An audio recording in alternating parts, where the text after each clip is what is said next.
queridos, sejam muito bem-vindos à nossa aula de língua portuguesa.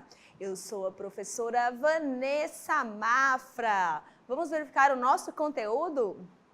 Aula de número 1, objeto de conhecimento, reconstrução do contexto de produção, circulação e recepção de textos, detalhamento, intertextualidade. Muito bem, então vamos para a nossa aula.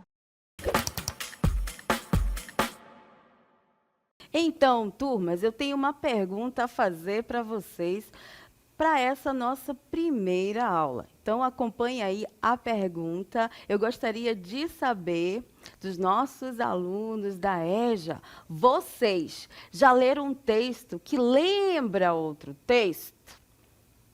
Será que já leram?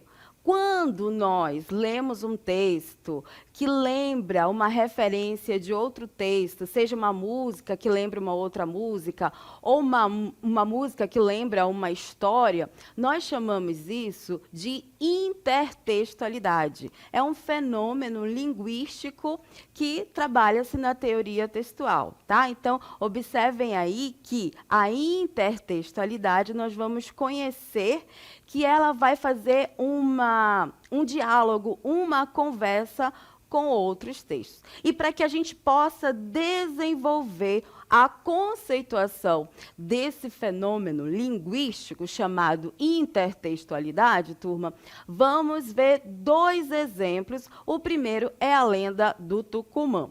Acompanhe aí. Há muito tempo, antes que os rios corressem livres pela Amazônia, a floresta vivia um tempo de sofrimento. O sol queimava sem piedade e os povos clamavam por ajuda. Nessa aldeia vivia Tupã-Mirim, um jovem amigo da natureza, conhecido por sua coragem e compaixão. Ele passava horas pedindo ajuda ao grande sol, esperando um sinal. Tupã-Mirim, o sol não quer castigá-los. Ele deseja compartilhar sua força. Vá até a montanha do Espírito Brilhante e encontre o Tucumã, o fruto dourado que trará vida à sua terra. Mesmo enfrentando desafios, Tupã-Mirim seguiu em frente, guiado por sua determinação e pela ajuda dos espíritos da natureza. Este é o Tucumã, o fruto do sol. Ele carregará energia e força para alimentar e proteger seu povo. Plante suas sementes e a terra renascerá. Tupã-Mirim trouxe vida para sua aldeia. O Tucumã tornou-se parte da cultura e da força do povo. Um presente eterno do sol para a Amazônia. Até hoje, o Tucumã é símbolo de resistência e conexão com a natureza. Dizem que ao comê-lo, recebemos um pouco da energia do sol e lembramos da importância de cuidar da floresta.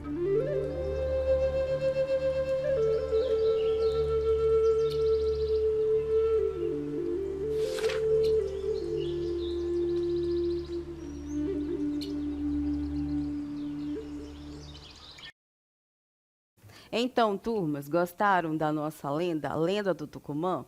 Pois bem, esse contexto todo imaginativo, um texto, uma lenda que traz características literárias, porque houve, né, toda uma ilustração, personagem, mas o foco aí era o Tucumã.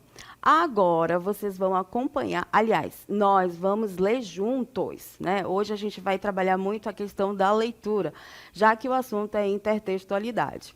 Vamos agora conhecer um gênero, notícia, certo? Que vai trazer como ponto de importância para essa notícia o Tucumã também. Tá? Então, vamos conhecer aí, acompanhe na tela, EJA New Notícias, Manaus, 27 de dezembro de 2024. A manchete da notícia: Tucumã, o tesouro da Amazônia, que alimenta e sustenta a região norte. O Tucumã, fruto vibrante da palmeira nativa da Amazônia, é muito mais do que um ingrediente típico da culinária nortista.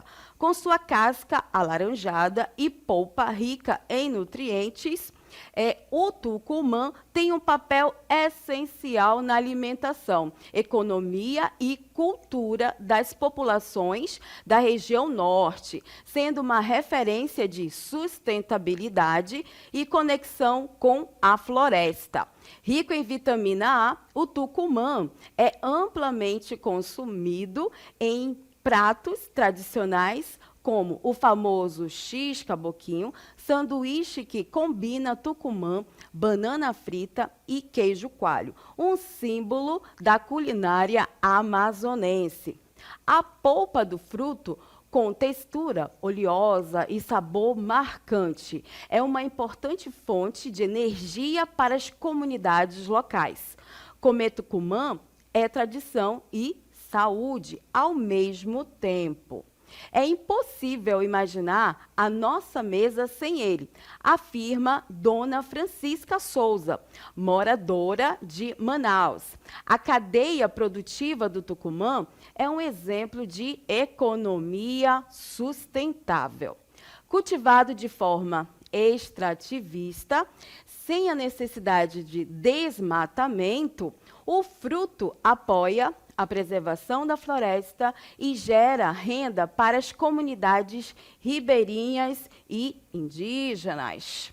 Seu caroço, normalmente descartado, é reaproveitado na confecção de biojoias e artesanato, garantindo maior aproveitamento do fruto. Pequenos agricultores e artesãos têm encontrado no Tucumã uma fonte de renda estável e sustentável. Ainda assim, o Tucumã tem ganhado destaque no mercado interno ou no mercado nacional e também internacional, especialmente na produção de cosméticos e óleos naturais, valorizados por suas propriedades hidratantes e antioxidantes. Continuando, com seu valor nutricional, cultural e econômico, o Tucumã reafirma sua posição como um dos maiores tesouros da Amazônia. Para o povo da região norte, ele é mais do que um fruto, é uma expressão da riqueza e resistência da floresta. Então, turmas, aqui nós observamos um gênero textual, notícia, e o que eles têm em comum com a lenda que nós acabamos de ver é sobre o Tucumã. Logo, a intertextualidade, ela vai fazer um diálogo entre textos. Para isso, então, o que seria, pelos estudos linguísticos, a intertextualidade? Então, vamos lá conhecer o conceito de intertextualidade. A intertextualidade é a presença textual de elementos semânticos ou formas que se referem a outros textos. Produzidos anteriormente, ela pode se manifestar de modo explícito, permitindo que o leitor identifique a presença de outros textos, ou de modo implícito, né? Sendo identificada somente por quem já conhece a referência. Ou seja, turma, esse conceito, ele diz que, em outras palavras, a intertextualidade é um diálogo entre textos. Para o primeiro exemplo, nós observamos, então, aí a obra, vamos ver o primeiro exemplo aí, a obra, né, A Lenda do Boto, como referência, na qual o Boto ele encanta uma jovem e depois engravida e o abandona. Tá?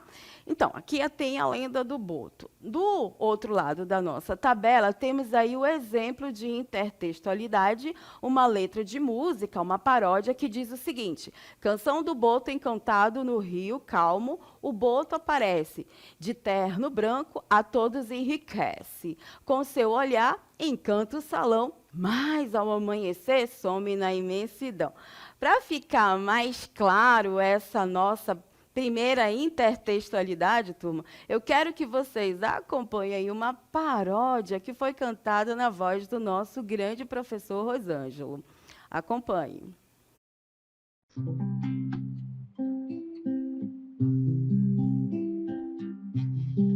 No rio calmo, o boto aparece, de terno branco a todos enriquece. No rio calmo, o boto aparece, de terno branco a todos enriquece. Com seu olhar encanta o salão, mas ao amanhecer some na imensidão. Com seu olhar encanta o salão, mas ao amanhecer some na imensidão.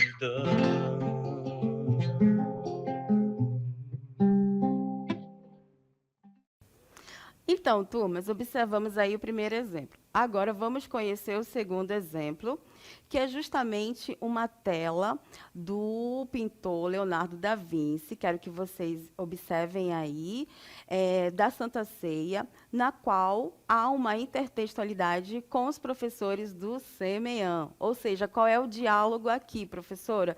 Assim como Jesus e os discípulos tiveram uma missão de vida, os professores do CMEAN também têm uma missão de vida de compartilhar conhecimento com os nossos alunos. Muito bem, turma. Agora vamos conhecer as características da intertextualidade. Observem aí a intertextualidade, né? Permite uma ampliação de sentido, pode ser usada para melhorar a explicação, produz humor, propor uma nova perspectiva e pode apresentar uma crítica. Então, as características da intertextualidade nada mais é que enriquecer o repertório cultural do ser humano. Agora, vamos conhecer o mapa aí, onde nós podemos encontrar a intertextualidade. Trabalhos acadêmicos, como artigos, dissertações, nas artes, como poesia, música, filme, livros didáticos, né, textos publicitários, textos digitais, como memes, blogs, podcast. Então, a gente pode encontrar a intertextualidade, turma, no cotidiano. E quais são as intertextualidades que nós vamos trabalhar nesta primeira aula? Acompanhe aí na tela: paródia, alusão e citação. Então, vamos começar com a alusão, certo? Então, acompanhe aí o conceito de alusão. Então, a alusão, vamos ver o conceito, né, da alusão, que é a nossa primeira intertextualidade aí, certinho? E essa intertextualidade, nós vamos perceber que ela faz um breve comentário de um texto que eles vão estar se relacionando. Então, é o ato de indicar ou insinuar um texto anterior, sem, no entanto, aprofundar-se nele. Esse método de intertextualidade apresenta de forma superficial e objetiva informações, ideias ou outros dados presentes em textos ou textos anteriores. Então, a alusão, ela traz uma brevidade do texto que ela está dialogando. O primeiro exemplo é a música popular e lendas amazônicas, né? A música Curupira, interpretada pelo Boi Garantido, menciona brevemente o Curupira, sem entrar em detalhes na lenda. Vamos ver aí o exemplo. Curupira, 2013. Meus olhos e cabelos encandeiam fogo fado. Fado significa vaidoso.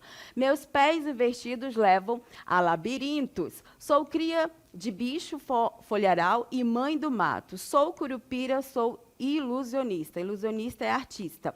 Sou curupira gerado em bicho. Aí nós temos que esse trecho, a figura do Curupira, é apenas insinuado como protetor da floresta, sem, assim, contar a história, né, completa, aludindo apenas ao conhecimento que o público já conhece sobre ele. Agora veremos o segundo exemplo. Literatura regional, escritores amazonenses, como o grande Tiago de Mello, como nós estamos vendo aí na foto, né, o nosso grande poeta, fazem alusões a elementos da floresta, como os rios e as árvores sagradas, conectando-os à narrativa míticas, ou seja, às lendas, aos mitos amazônicos. Vamos ver o exemplo aí na voz do nosso poeta. Acompanhe aí na tela. Nas margens do Solimões, dizem que as águas guardam segredos de encantados e deuses antigos. Então, nós temos a voz do poeta. E esse trecho, turma, remete ao imaginário popular dos encantados, né? Figuras espirituais da cultura ribeirinha, sem descrever quem são ou como agem. Então, aí nós temos exemplos de alusão. Vamos à nossa próxima intertextualidade, que é a paródia. Nesse tipo de intertextualidade, mantém-se uma base do texto original, mas subverte-se ou modifica-se elementos, imagens ou palavras que deixam a paródia com teor crítico, ou pode ser satírico, ou então cômico, humorístico. Além de mudar geralmente o sentido original, o texto ainda contém semelhanças com sua inspiração. Então, a paródia, ela vai fazer uma modificação com efeito de sentido que pode ser crítica ao humor, tá? Temos aqui um exemplo da paródia de Asa Branca, do cantor Luiz Gonzaga, né, Barco Quebrado. Mas, primeiro, vamos ver o texto original. Quando olhei a terra ardendo, qual fogueira de São João, eu perguntei a Deus do céu, ai, por que tamanha judiação? Então, nós temos aí nesse primeiro texto que ele está se perguntando por que da seca, né? Por que Deus, no sentido aí da voz poética, está judiando com o calor, certo? Então, há uma problemática e o eu lírico faz essa vocação a Deus, né? E a paródia, olha só, quando eu vejo o motor parando bem no meio dos Solimões, fiquei pensando em remo e corda, que hoje a volta vai ser em vão. Olha que problemática, no meio dos Solimões, né? Então, nós temos aqui a paródia, no caso aí, usa o humor para retratar o desafio comum de barcos com motores quebrados no meio dos rios amazônicos, algo que faz parte da vida diária aí de muitas comunidades, certinho? Agora, para ficar mais ilustrada essa paródia, acompanhe aí a nossa paródia mesmo em forma de animação.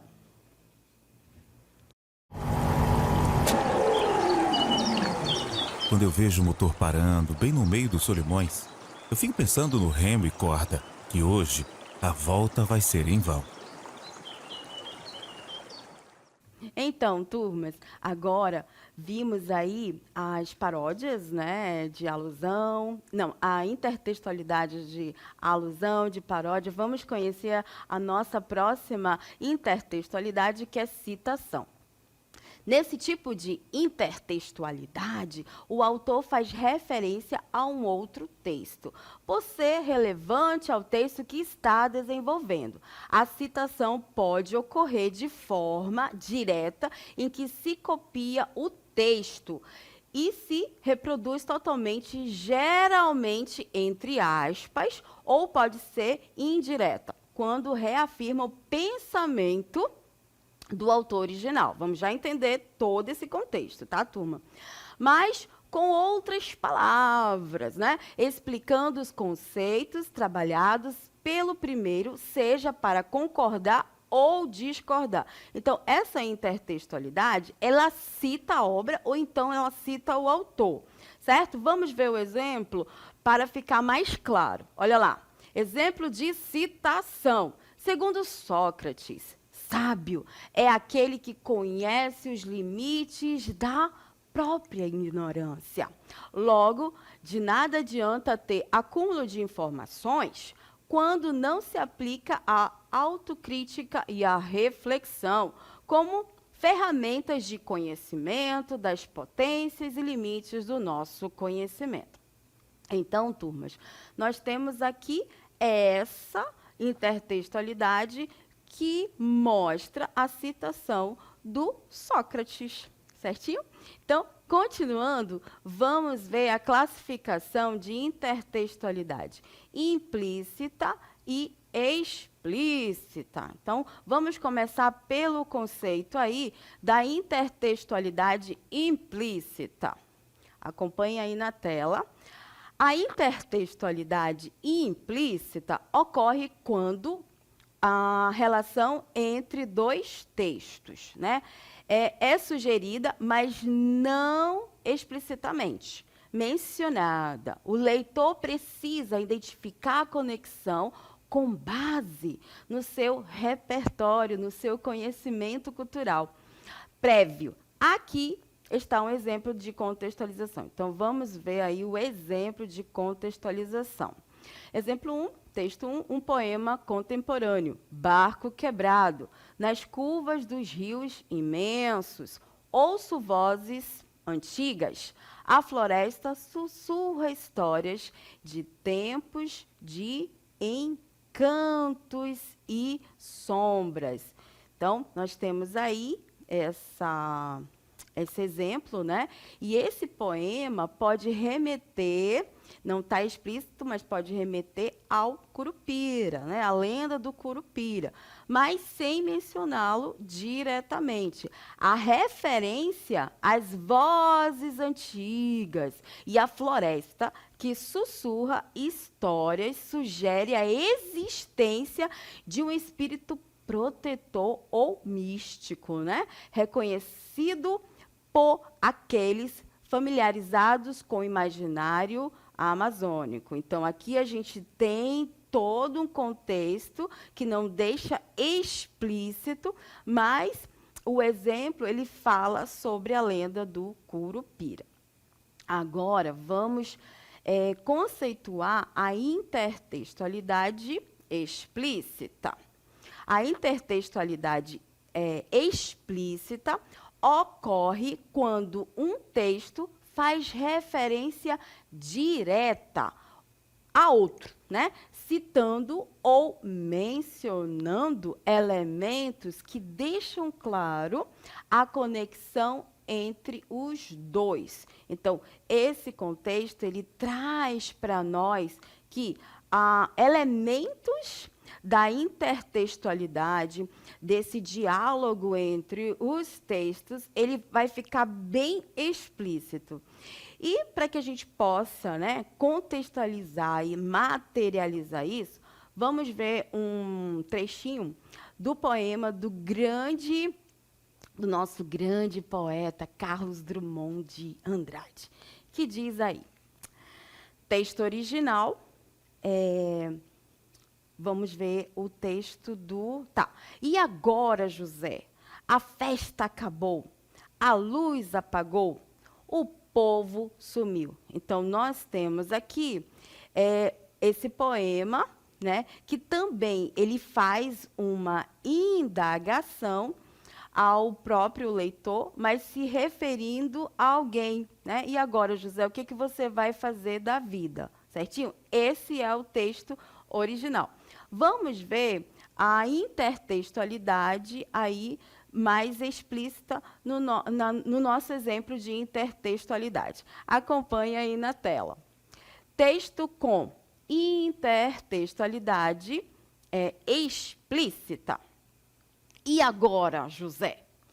O barco parou, a corda quebrou e o rio subiu. Então, nós temos aqui o que muda. O que não muda, na verdade, é o primeiro verso que coloca aí, e agora, José.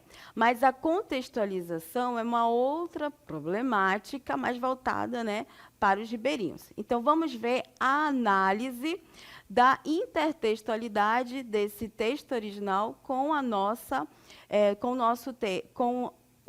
a nossa intertextualidade explícita. Acompanhem aí na tela. Análise da intertextualidade. O segundo texto, né, faz uma referência direta ao poema de Carlos Drummond de Andrade, mantendo a estrutura inicial, né, do poema original, que está aí entre parênteses, e agora José, e adaptando-a. Esse adaptando, turma, é a intertextualidade, é a conversa, tá? É o diálogo para o contexto amazônico. Com isso, essa intertextualidade é explícita, porque fica bem evidente, né, que ele trouxe, e agora José, lá do poema do Carlos Drummond de Andrade. Porque o nome José e a frase de abertura deixam claro o diálogo com o texto original. Então, nós temos aqui, turma, que esse assunto de intertextualidade, como nós trabalhamos desde lá do início da conceituação da nossa aula, que a intertextualidade ela vai ser uma conversa, né? Ela vai ser um diálogo com outro texto. E aí ela amplia mais o nosso repertório cultural. Nós vimos aí nos dois primeiros textos, a lenda do Tucumã e também a notícia sobre uma notícia de jornal. São gêneros diferentes, mas o que eles estavam dialogando? Sobre um assunto. Que assunto era esse? O Tucumã. Então, dois textos de gêneros diferentes, narrativo e o outro, gênero jornalístico, em comum era o assunto sobre Tucumã. Logo, isso é um diálogo e nós denominamos, né, o conceito de intertextualidade. Também trabalhamos na aula de hoje as características da intertextualidade, né, que elas fazem com que o nosso imaginário e o nosso conhecimento de mundo, o nosso conhecimento cultural, ele se amplie, certo? E onde encontramos a intertextualidade? Nos livros, nos filmes, nas músicas, enfim, a intertextualidade, turma, ela está no nosso cotidiano. E ao longo dos estudos, não somente da nossa fase, da quinta fase, mas vocês verão ainda um aprofundamento sobre esse conteúdo. E assim nós vimos as características, né? Vimos também outros exemplos, vimos hoje a questão de 3 intertextualidades, que foi alusão, paródia e citação, cada uma delas com a sua particularidade. Então, nós tivemos a oportunidade de trabalhar a conceituação e também trabalhar exemplos. E, no final, vimos aí que a intertextualidade ela pode, né, se materializar com a intertextualidade implícita, que fica subentendido o diálogo entre esses dois textos, e também a intertextualidade explícita, né, que traz alguma informação lá do texto base, lá do texto original. Certo, turma? Então, não tem somente essas intertextualidades. Ao longo do módulo, nós estaremos estudando mais sobre esse assunto e também se aprofundando. Eu fico por aqui, deixo um forte abraço para vocês, espero que vocês possam pesquisar sobre os exemplos que nós vimos sobre a intertextualidade e eu espero vocês até a próxima aula.